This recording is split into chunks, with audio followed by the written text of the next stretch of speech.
Вы знаете, стоя на этой сцене, мне вспоминается один случай из моего детства. Как-то я ловил рыбу, мне было 3 года, на реке Чепце в городе Глазове.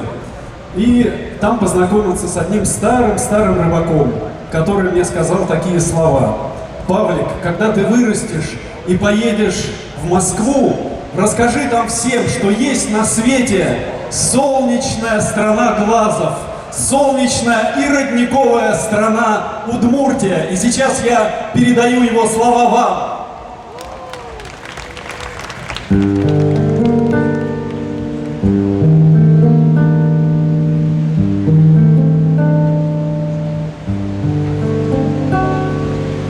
Милям уже весну, тушгес чужетещ.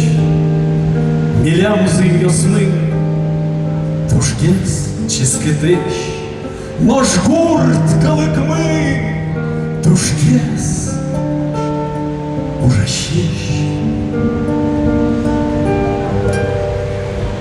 Наши сосны высокие самые, наши ягоды сладкие самые, наши люди